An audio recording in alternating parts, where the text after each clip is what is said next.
자, 오늘 말씀의 제목이 원수를 사랑하라입니다. 여러분, 원수가 누굴까요? 원수.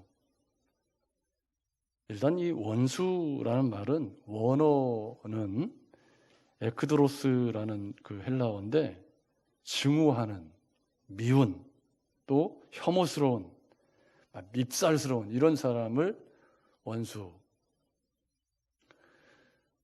그런데 오늘 말씀이 원수를 사랑하라 그럽니다.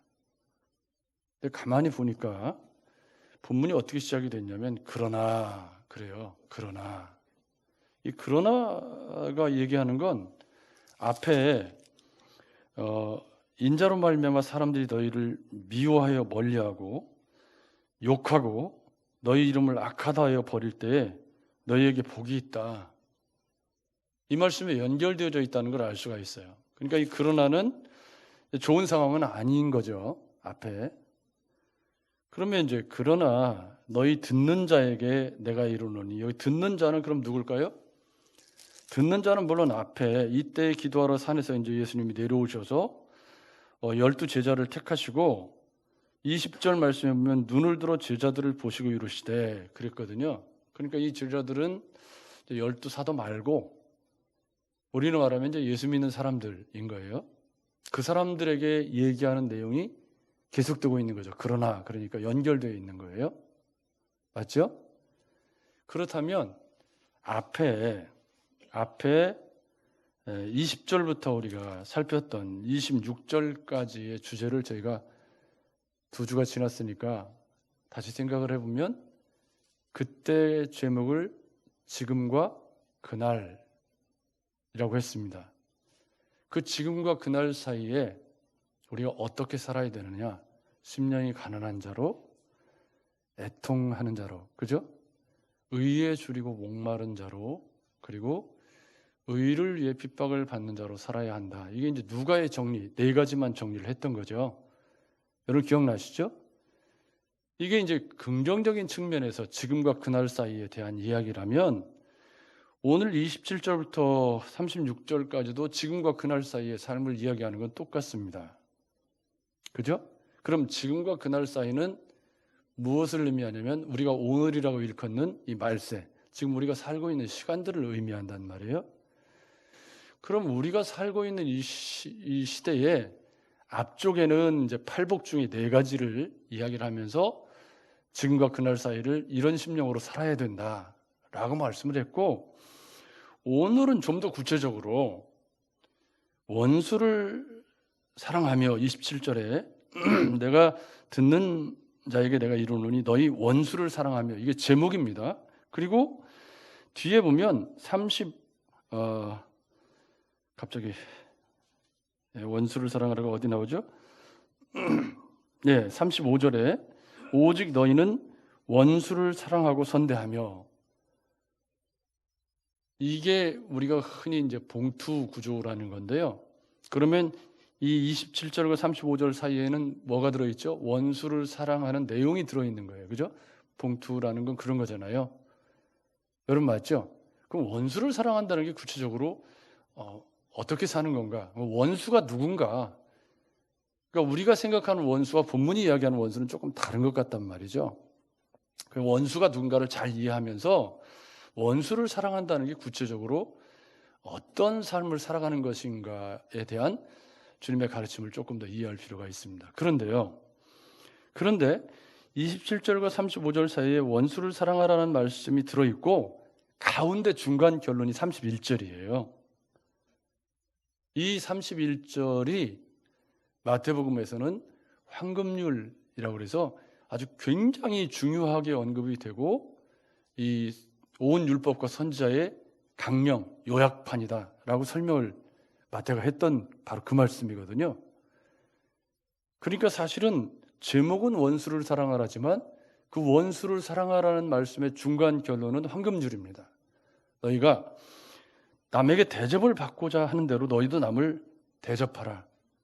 그러면 그 앞에 있는 얘기가 뭐냐면 남을 대접하지 않는 사람들 이야기가 들어있죠. 그럼 31절은 지금 무슨 얘기를 하는 거냐면 남을 대접하라라는 말씀은 앞쪽에 있는 그런 삶을 살면 안 된다에 걸려요. 그죠? 31절이 중간 결론이라면 너희도 대접받고 싶은 대로 남을 대접해라. 그 말은 앞에 이제 못되게 구는 사람들처럼 살면 안 된다. 대접받고 싶으면. 이런 의미가 되기 때문에 이 27절부터 31절까지는 부정적인 측면에서의 원수사랑, 나에게 좀 못되게 구는 사람들에 대한 원수사랑이고요. 32절부터 35절에 원수를 사랑하라가 나오는데 거기에는 조금 더 적극적인, 이렇게 하면 그건 죄인들도 하는 거 아니냐, 너희는 그보다 조금 더 해야 될 거 아니냐, 이제 그런 내용이 나오면서 36절에 너희 아버지의 자비로우심 같이 너희도 자비로운 자가 되라. 그래서 오늘 설교를 한 줌으로 딱 쥐면 원수를 사랑하라가 제목인데, 그 원수를 사랑하는 두 가지 방법, 너희가 대접받고 싶은 대로 대접해라. 또 하나는 뭐? 우리 하나님이 우리에게 자비를 베푸신 것처럼 너희도 자비로운 자가 되라. 이게 이제 전체 핵심을 이루고 있습니다. 자, 이것만 주면 본문은 끝났어요. 그러면 이제 안에 어떤 내용이 들어있는가? 일단 병 고침 받고 또 주님의 은혜를 받기 위해서 나온 사람들에게, 눈을 들어 제자들에게 주님이 말씀을 하셨는데, 일단 대접받고 싶은 대로 남에게 대접하라 라는 말씀에 걸려있는 말씀을 먼저 보면, 너희를 미워하는 자를 선대하며, 그러니까 대접받고자 하는 대로 라는 말을 적용해 보면 너희는 미워하는 삶을 살면 안 된다, 이렇게 읽어야 돼요 지금. 그죠? 왜냐하면 이 그러나가 어디에 걸려있냐면 의를 위해 핍박받는 삶을 염두에 두고 있기 때문에 우리를 박해하는 사람들을 염두에 두고 있어요. 그래서 그런 사람들이 너희 주변에 있지만 그런 원수같이 너희를 대하는 사람들을 너희가 사랑해라. 그래 놓고 적용은 뭐예요?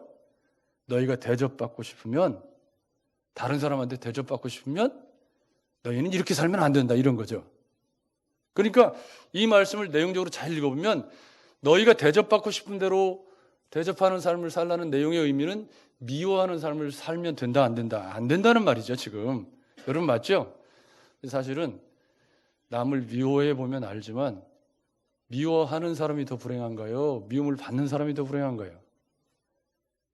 미워하는 사람이 훨씬 더 불행해요. 삶이 지옥이 되거든요. 여러분 맞죠? 그러니까 이 미워하는 자, 이것은 사실은 의를 위해 핍박을 받는다는 측면에서 우리가 세상에서 박해를 받는 상황을 염두에 두고 있지만, 이게 우리한테 적용이 될 때는 너희가 대접받고 싶은 대로, 즉 너희가 남을 미워하면 다른 사람도 너희를 미워하게 될 것이라는 적용이 되기 때문에 이 말씀을 우리에게 적용할 때는 뭐예요? 우리가 미워하는 삶을 살면 안 된다. 그리고 너희를 저주하는 자를 위하여 축복하며 너희를 모욕하는 자를 위하여 기도하라. 저주하고 모욕할 정도로 우리가 뭘 세상을 잘못 산 거 아닌데요. 여러분 맞죠? 엊그제 노사멜 목사님하고 통화를 했습니다. 근데 이제 임원정치부가 모였는데 저기 무주에서 목회를 하시는 목사님 한 분이 밥을 먹는데 이상한 기침을 하시더래요. 그런데 이제 기침을 이렇게 하길래, 기침을 하면, 좀 전에 누가 기침했는데 기침하면 다 쳐다보잖아요 지금 세상이. 그러니까 이제 옆에 앉은 목사님이 기침을 하니까 좀 이렇게 쳐다봤단 말이에요. 그러니까 목사님 걱정하지 말라고, 나 감기라고, 나 키트에서 음성 나왔다고. 그런데 그로부터 며칠 지나고 나서 나 양성 받았어. 그리고 연락이 왔대요. 그래갖고 그 옆에 계시는 목사님은 지난 저 꼴짜기에 목회하시는 목사님인데, 무주에 있는 목사님이 지난 꼴짜기에다 전염시킨 거야. 그래가지고 그 지난 꼴짜기에 있는 목사님도 감염이 됐다 그러면서 그 앞에서 식사한 노사멜 목사는 안 걸렸대요. 꼬스름해 하더라고요. 근데 사실은 이게 참 그러니까 이제 그 걸린 목사님 얼마나 믿겠어요. 몰라서 그러는 거잖아요. 그러니까 사실은 여기 본문에 이게 너희를 저주하고 너희를 모욕하고 하는 이런 상황들이 지금 이제 이 박해라는 카테고리 속에서 앞에 얘기를 하고 있지만, 이게 우리한테 적용이 될 때는 우리 일상 속에서 일어나는 일들이 돼요. 여러분 맞죠? 근데 중간 결론이 너희가 대접받고 싶으면 이런 삶을 선택하면 안 된다이기 때문에 우리가 이 말씀을 보면서 반대로 적용을 해야 된단 말이에요. 남을 저주하고 남을 미워하는 그런 삶의 양식을 우리가 선택하지 않기로 마음을 새롭게 하는 일이 원수를 사랑하며에 담겨있는 내용이라는 말이죠. 여러분 이해가 되시죠? 그러니까 사실은 상황이 발생하면 누구에게나 다 이건 어려운 일이 돼요. 근데 그 옆에 이제 그 다음 나오는 이야기가 조금 더 어려워요. 뺨을 때리는 사람. 이게 이제 유대인들의 문화에서는요, 이렇게 손등으로 뺨을 갈기면, 이렇게 뺨을 손등으로 갈기면 그렇게 모욕스러운 거라고 그래요. 근데 손등이 아니라 뭘로 때려도 뺨 맞으면, 요즘 세상에 뺨 맞는 사람이 어디가 있어요? 혹시 최근에 뺨 맞아 보신 분? 없잖아요. 요즘 세상에 뺨을 때리면서 이렇게 모욕을 주는 사람이 없잖아요. 근데 이 유대인들의 문화권에서 손등으로 뺨을 때리면 이건 아주 인격적인 모독이고 심한 모멸감을 느끼는 그런 상황인데, 유대인들에게 어떤 법이 있냐면 동해보복법이라는 게 있었죠. 동태보복법. 이 동해는 같은 해악을 끼친다고, 동태라는 건 같은 모양이라는 뜻이니까 똑같은 얘기예요, 내용은. 근데 이제 그 동해보복법에 의하면 뺨을 갈기면 어떻게 해야 돼요? 똑같은 강도와 똑같은 세기로 뺨을 갈겨야 되는데 그게 되나요? 안 되지. 왜요? 감정이 들어가거든. 내가 느끼는 강도는, 분명히 나는 요만큼 때렸는데 내가 느끼는 강도는 이렇게 때렸다 이게. 그러니까 나는 이렇게 맞았다 이거죠. 그러면 때리는 사람은 이렇게 때렸는데 내 마음에 느끼는 건 이렇게 맞은 거기 때문에 때릴 때 어떻게 때려요? 때린단 말이에요. 그죠? 그러니까 동해보복법은 안 되는 거야. 이게 사실은요, 실현이 안 되는 거예요. 그러니까 동해보복법은 사실은 과한 복수를 하지 못하게 하기 위해서 주님이 말씀하신 거였는데, 그게 잘못 적용이 돼가지고 유대인들 문화에서 동해보복법이라는 게 보편화되어 있는데, 주님은 지금 재해석을 하시는 거예요. 야, 그렇게 살면 안 되고, 진짜 이 하나님의 백성, 복 있는 하나님의 사람은 이 뺨 때렸을 때 이것도 돌려댈 수 있어야 한다. 이게 참 답답하죠, 듣는데. 뺨이 불이 번쩍해갖고 그냥 성질이 막 머리끝까지 올라와 있는데 이 뺨을 그래서 성령의 도우심이 필요하죠. 여러분 맞죠? 다 우리가 비슷해요. 안에 혈기가 다 있고 나이를 먹어도 해결되는 거 아니고요. 그냥 훈련해서 조금 잠잠해져 있는 거예요. 근데 이게 밑바닥이 확 뒤집어지면 저도 성질이 있거든요. 다 나오는 거라. 그러니까 사실은 이건 끊임없는 훈련과 성령의 도우심이 필요한 부분이죠. 그런데 이 말씀이 적용될 때 어떻게 되는 거예요? 남 뺨 때리지 말라. 대접받고 싶으면. 이렇게 되는 거잖아요. 그러니까 사실은 주님이 이 말씀을 어떻게 얘기하는 거냐면, 동해보복법이 보편화되어져 있는, 기브 앤 테이크의 법칙이 보편화되어져 있는, 우리 한국 사람은 경우가 있는 사람이 돼야 되는데 경우 없는 사람들이 가끔 있잖아요. 예를 들면 내가 이런 행동을 했으면 이렇게 상대방이 행동을 해야 경우에 맞는데, 그렇게 행동을 안 할 때 참 경우 없는 사람도 봤다고 그러잖아요. 여러분 맞죠? 혹시 경우 없는 사람 손 들어보세요. 경우 없는 사람들이 있거든. 가끔씩 보면 예의 없는 사람들이 있어요. 그런데 지금 주님이 이 말씀을 하시면서 마음의 염두에 두고 있는 건, 심령이 가난한 복 있는 사람은 그런 상황에서 남에게 이렇게 원수를 사랑하는 삶을 살아야 된다 그래 놓고 뒤에 뭐라고 뒤집어서 결론을 내린 거냐면, 남에게 대접받고 싶으면 당신들은 절대 이렇게 살면 안 됩니다. 지금 이 얘기를 하고 있단 말이에요. 여러분 맞죠? 누가를 통해서 지금 얘기하고 있는 게 뭐냐면, 이유 없이 사람들 뺨때기 갈기고 이렇게 공격적이고 이렇게 살면 안 된다. 너희가 대접받고 싶으면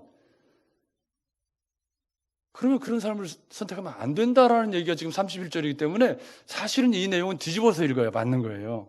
그러니까 누가가 지금 이방인들에게 이 복음을 설명하면서 이방인들이 잘 복음을 이해하기 쉽게 설명하기 위해서 지금 이 말씀을 여기다 중간에다 끼워놨는데, 마태복음에 가면은 이 말씀에다가 뭐라고 설명을 했냐면, 이것이 온 율법이요 선지자의 강령이니라 이렇게 해설을 붙여놨어요. 이 황금률에다가. 그게 무슨 말이냐면 이 황금률, 남에게 대접받고 싶으면 너희가 먼저 대접하는 사람이 돼야 하는 이것이 복음의 중심 속에 있는 성도의 삶의 양식이어야 한다는 거죠. 그러니까 이런 남을 저주하고 미워하고 뺨을 때리고 하는 그런 삶을 살지 않는 것이 복 있는 사람이고, 지금과 그날 사이의 성도가 구현해내야 할 성품과 윤리라는 거예요.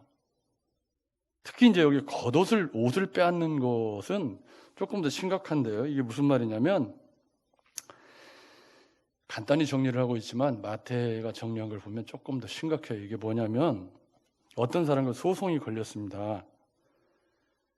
그래서 속옷을 빼앗길 상황에 처했다는 말인데, 그게 지금 이 속옷이 우리가 말하는 이 이너팬츠, 이 빤스를 말하는 게 아니고 양복을 말해요. 양복. 지금 우리로 말하면 양복. 겉옷은 뭐죠? 겉옷은 제가 아침에 입고 온 코트, 그거에 해당돼요. 그러니까 여기서 말하는 속옷이라는 건 지금 이제 이 양복 같은 거예요. 근데 이 양복 같은 것을 얼마나 지독한 사람을 만났는지 그냥 탈탈 털어가, 탈탈. 탈탈 털어가서 이것까지 다 벗겨가는 거지. 이것까지. 여기 벗겨가도 여기 안에 와이셔츠를 입긴 해서 뭐 다행이긴 한데, 그 사람들은 또 그런 게 아니라서요. 그러니까 이제 그런 상황이 되면 마음에 도끼가 올라와가지고 너 죽고 나 죽자, 다 벗겨가라 이 죽일 놈아, 막 이렇게 나갈 수 있잖아요. 그런 상황, 그럴 때 겉옷까지 벗어줄 수 있는 마음의 평안을 잃지 말아라. 빼앗으려는 자에게 요구하는 것보다 더 많이 줘라. 어려운 거죠. 성령의 도우심이 없이 이거 가당키는 한 얘기가 아니죠, 여러분. 맞죠? 근데 이 이야기의 결론이 뭐예요? 너희가 남에게 대접을 받고자 하는 대로 너희도 남을 대접하라. 인과응보의 법칙을 얘기하는 것 같지만 사실은 팔복과 연결해서 읽어보면 성도는 이 지금 앞에 이야기한 삶의 방식으로 세상을 살아가서는 안 된다. 여러분, 그런 얘기죠? 거기도 저를 보십시오. 여러분, 대접받기를 원하십니까? 근데 이상하게 남에게 대접받기를 좋아하는 사람이 다른 사람은 대접을 잘 안 해주더라고.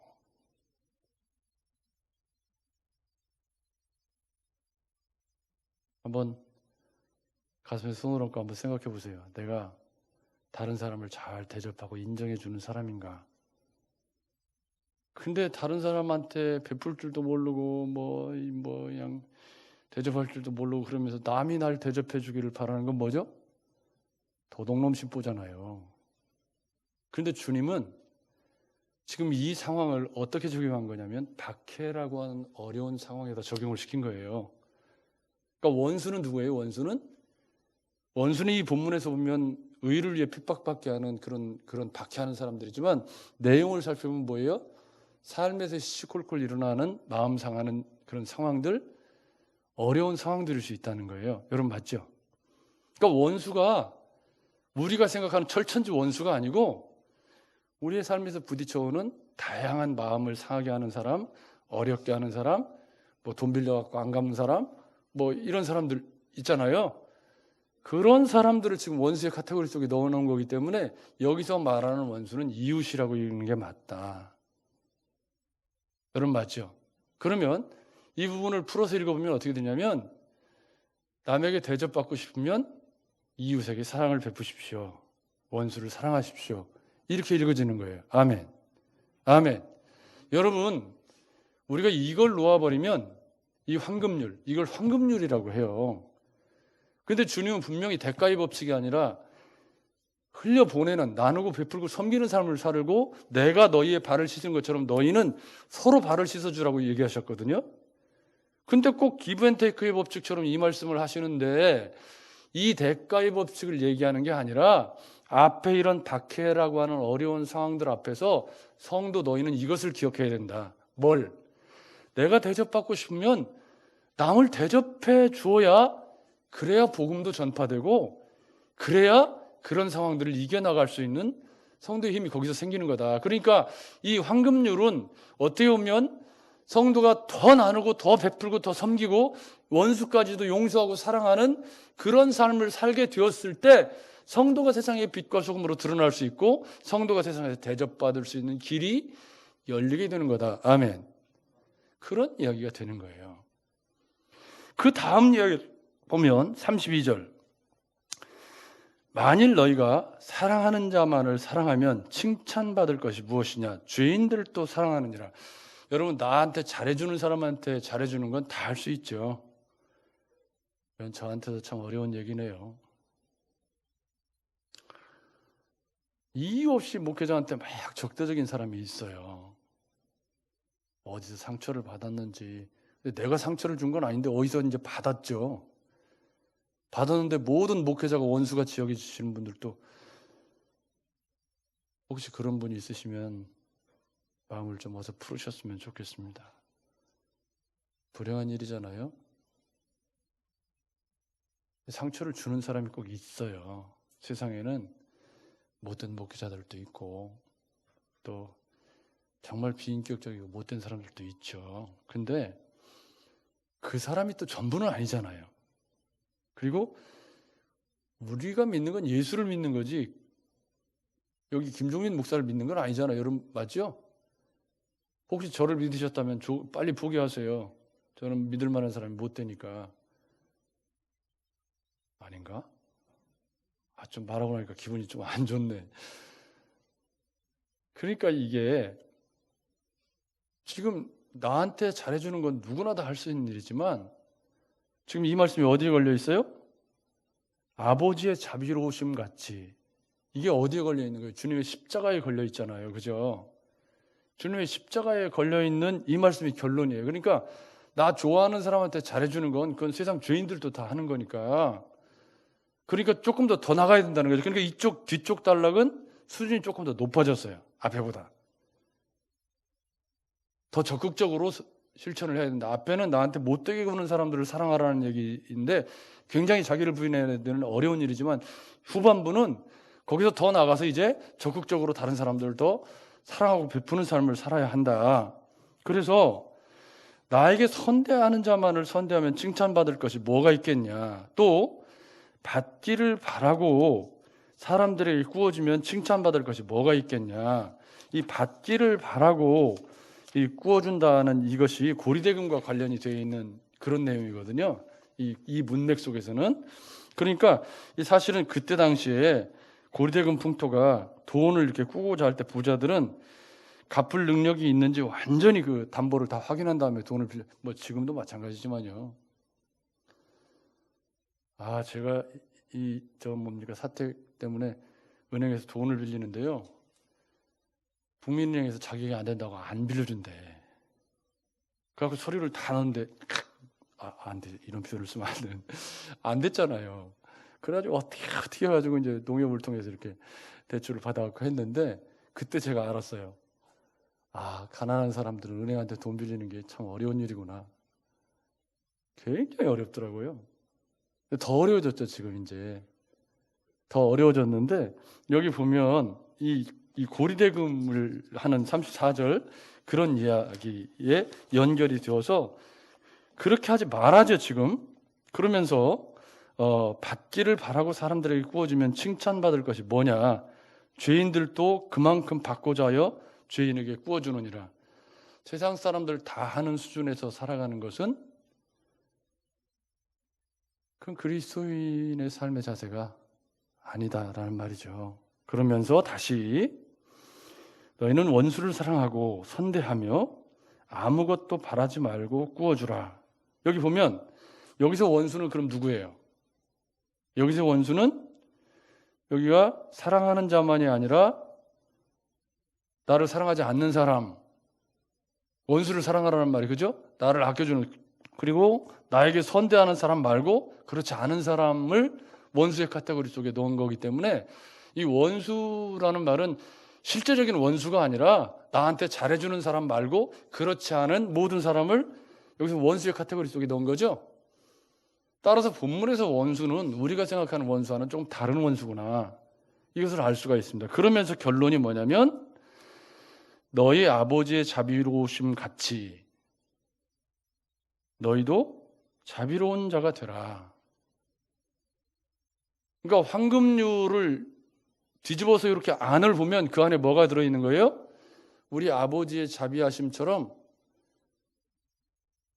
조건 없는 사랑을 베푸는 그런 섬김과 나눔의 삶을 살아야 한다. 아멘. 제가 이제 코로나에 걸려서 열흘 지났는데요. 처음에 걸려서 이제 격리가 딱 됐는데요. 아내가 뭔 일로 화가 났는가 그냥 안방에다 저를 칵 가둬놓고 밥 때 되면 똑똑 문지르갖고 밥상 싹 밀어줘요. 그러면 밥 먹고 문 열어 밥상 대놓으면 가져가. 안에서 이제 저는 먹고 싸고 다 해야 되는 거예요. 문 밖에 못 나가요. 그런데 이제 한 3일 동안 이제 그런데요. 마음속에서 막 분노가, 여러분 아시다시피 제가 얼마나 조심했어요. 목회자로서 내가 걸리면 덕이 안 된다는 생각을 했기 때문에. 그리고 뭐 탁구장에서 걸리셨다고 광고하셨지만 그 탁구장이 일반 탁구장이 아니고 목회자들만 아침에 모여서 운동하는 그 모임이거든요. 그러니까 거기는 일반 사람이 없고 아침에 6시 한 반부터 9시 사이에 목회자들만 딱 모여서 하는 모임이기 때문에 지난 2년 동안 계속 하루도 안 빠지고 했어요, 운동을. 근데 한 번도 안 걸린 거예요. 제일 창궐할 때도 다 서로가 조심하고 목회자들이니까 서로 누가 된다는 걸 알고. 근데 그날 무슨 일이 있었냐면 제 친구가 회갑이라고 떡을 냈어요. 그래도 어떤 목사님이 떡을 다 나눠줬나요? 세머리 찰 때 그것도 이따만 큰 놈을 그걸 까서 잡섰는데 그날 15명 몽창 걸린 거예요. 아무튼 다 2년치 한꺼번에 다 걸린 거예요. 그러니까 이제 있는데 심증은 있고 물증은 없는 거잖아요. 누가 퍼뜨렸는지. 미운 마음이 막 드는데 주일이 설교할 말씀이 원수를 사랑하래. 막 눈에 이제 미열도 나고요. 사흘째 되는 날에 인후통이 심해가지고 침을 못 삼키고 밥도 못 먹어요. 이렇게 힘든데, 근데 이제 그때 어떤 분이 띵동 배를 눌러서 나갔더니 어떤 권사님이 장을 우리 한 달치 먹을 걸 봐오신 거예요. 그래서 박스가 3개인가 4개인가 갖다 떡 앞에서 놓고 하셨어요. 거기 보니까 뭐 카레부터 시작해서 뭐 별의별 게 다 있더라고요. 아무튼 그래가지고 이야 진짜 감사하다 그러고 있는데 계속 이제 그로부터 며칠 동안 벨이 계속 울리는데 어떤 분은 죽을 써가지고 오시고 어떤 분은 갈비탕을 사갖고 오시고 또 아무튼 그냥 계속 가져오시더라고요. 그래가지고 제가 이야 이게 정말, 왜냐하면 아내가 이제 확진이 되니까 밖으로 못 나가잖아요. 장 보러도 못 가고. 그러니까 또 인후통이 심해서 이렇게 먹는 게 어려운데 죽을 가져오니까 죽을 먹으니까 좀 살겠더라고요. 입맛도 없고 막 이런데. 그래서 제가 그 죽을 먹으면서 이런 꼼꼼하게 살피는 이런 사랑을 내가 받고 목회를 하는구나. 정말 마음에 얼마나 감사한지. 근데 어디에 걸려요? 아버지의 자비로우심 같이 자비로운 자가 되라. 이게 자비가 흘러가는 삶의 방향이겠구나. 사실 저는요, 그 죽을 먹으면서 제가 얼마나, 그러니까 막 이렇게 미열을 하고 조금 뭐 별거 아니라고 하지만 그래도 좋지는 않더라고요. 이렇게 열나고 또 뭐 이렇게 두통도 좀 있고, 제일 심한 게 이제 인후통이었는데 저 같은 경우에는 그 인후통을 겪고 났더니 목소리가 지금 좋아지긴 했어요. 가래도 많이 빠지고. 근데 아무튼 이제 먹는 것도 입맛도 없고 이제 그런 시간들을 보내는데 뭐 고기를 가져오신 분, 뭐 또 어떤 분이 또 뭐죠? 저 황금 코다리를 갖고 왔는데 어떻게 맛있는가? 그거 한 몇 개 먹으면서 제가 평소에 제가 못 사 먹는 것들 그 말씀을 묵상하고 있는데 뭐래요? 자비하신 같이 자비로워라. 이렇게 되는 거예요. 그래서 그렇구나. 사실은 그래서 저는 지난 한 주간 동안 이 말씀을 2주간 본의 아니게 묵상을 했는데 2주간 묵상을 하면서 실질적으로 이 말씀들이 내 삶에 부딪혀오는 실제적인 경험들을 하면서 그래, 내가 이제 조금 더 낫고 나면, 감사하게도 그래서 저희가 너무 많이 남아서 이경화 전사님 또 확진됐다고 그래서 절반을 뚝 떼어가지고 보냈잖아요. 그랬더니 엄청 또 아마 행복하셨을 거예요. 모르긴 해도. 그렇게 자비가 흘러가는 거다. 그러니까 대접받고 싶은 대로 대접하라는 말씀과 자비로우심 같이 자비로운 자가 되라는 말씀이 이렇게 연결이 되는 거예요. 여러분 맞죠? 여러분이 이제 어려움에 처했을 때 내 주변에 아무도 나를 돌봐주는 이가 없다. 얼마나 쓸쓸하고 힘들어요. 목회자로서 저는 성도들이 그런 사랑을 이렇게 베풀어주는 것에 대해서 정말 얼마나 마음이 고맙고 감사한지요. 정말 이제 한번 겪어보시면 알아요. 집에서 이렇게 있어 보면 밖에를 못 나가는 그것이 세상에 이렇게 힘든 일이구나. 그리고 제가 자가격리 끝나는 그 다음날 6시에 일본으로 가려고 사전투표하러 갔잖아요. 그랬더니 벌써 줄이 쭉 서 있어요. 그래가지고 한참 기다려서 자유를 만끽한 기념으로 사전투표를 했는데, 저는 이 말씀이 우리의 삶에 적용이 될 때 어떻게 적용이 될 수 있는가를 코로나로 제가 이렇게 있으면서 성도들이 저를 대하는 모습과 제 안에 이 감염시킨 사람을 이렇게 막 미워하려는 마음이 막 드는 그 마음이 제 안에 싸우면서 이게 삶에서 적용될 때는 이런 모습이겠다. 그런데 여러분, 이 말씀에서 마지막으로 보아야 될 내용이 있어요. 그게 뭐냐면 35절 말씀에 그리하면, 여기 23절 여러분 보십시오. 23절 그날에 기뻐하고 뛰놀라 하늘에서 너희 상이 큼이라 그들의 조상들이 선지자들에게 이와 같이 하였느니라 그랬잖아요. 35절에 보면 어떤 말씀이냐면 그리하면 너희 상이 클 것이요. 그러니까 여기 상과 23절의 상 같은 상이에요. 이 상은 뭐냐면 구원이죠. 천국을 상속받는 거. 그러니까 이 그리하면이 굉장히 중요한 그리하면인데, 이 그리하면이 뭘 받고 있냐면 앞쪽으로는 황금률을 받고 있고 뒤쪽으로는 아버지의 자비하심 같이 자비한 삶을 사는 것을 받고 있어요. 그리하면이. 여러분 맞죠? 그리하면이 그것을 받고 있는데, 그리하면 두 가지가 있는데 너희 상이 클 것이요 또 지극히 높으신 이의 아들이 되리니 그는 은혜를 모르는 자와 악한 자에게도 인자하시니라. 그러니까 여기 보면 하나님의 아들이 된다. 이 말은 이것으로 구원받는다라는 의미가 아니고, 아들이 된다라는 말은 아들이라고 인정을 받게 된다. 사람들에게. 이런 의미로 읽어지는 거죠. 저 사람 진짜 예수 믿는 사람이구나. 저 사람이 진짜 그리스도의 사랑을 간직한 정말 예수 그리스도를 인격적으로 아는 사람이구나 하는 것을 35절이 그리하면에 걸려 있어요. 그러니까 이 그리하면은 뭐죠? 앞쪽으로 나를 어렵게 하는 그런 사람들에게 왼병을, 그러니까 원수를 사랑하라는 두 말씀에 다 걸려 있지만, 이 그리하면을 보면 이것이 성도가 성도로서 살아가는 신분의 표지와 같은 것이다. 아멘. 그렇게 읽어지는 거예요. 그럴 때 그 사람을 일컬어서 뭐라고 그래요? 저 사람 하나님의 아들이야. 이 말은 뭐죠? 저 사람 진짜 예수 믿는 사람이네. 이런 의미가 되는 거예요. 따라서 지금 이 삶이 지금과 그날 사이에 성도가 살아내야 할 삶이라고 볼 때, 이 삶을 외면하고 좋은 그리스도인이 될 수는 없겠구나. 여러분 맞죠? 거기서 저를 보십시오. 우리는 이 땅에 발을 디디고 살아가면서 다 우리가 대접받기를 원해요. 그리고 또 제가 이렇게 아파가지고 있는데 그 운동하는 목사님들이 전화한 사람이 한 명, 두 명인가 밖에 없더라고요. 제가 그동안 얼마나 열심히 막 섬기고 했는데 속에서 성질이 뽀글뽀글 올라오더라고요. 그리고 제가 이제 시간은 많고 그러니까 전화를 이 사람 저 사람 해서 어떻게 됐냐고 했더니 너도 감염됐고 나도 감염됐고 다 그렇대요. 그래가지고 괜찮으시냐고 제가 묻고 이제 안 전화고 했는데, 사실은요, 이 황금률이 우리에게 던진 화두가 너무 커요. 인생을 잘 살아야 한다는 책임의식을 우리에게 주지 않습니까? 근데 이 황금률에 대접받고자 하는 대로에 가로 열고 뭘 집어넣어야 돼요? 자비를 넣어요. 자비. 여러분 맞죠?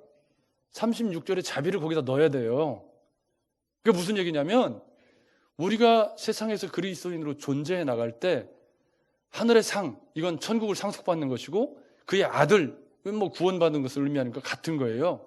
그러니까 우리가 하나님의 자녀라는 것을 드러내는 통로는 뭐냐면 자비를 우리의 삶의 일상의 원칙으로 이렇게 삶에서 많이 베풀고 대접받고자 하는 마음 때문이 아니라 사람들에게 더 베풀고 더 섬기면서 살아가는 그 삶을 통해서 내 안에 있는 그리스도가 증거되어지는 것이구나.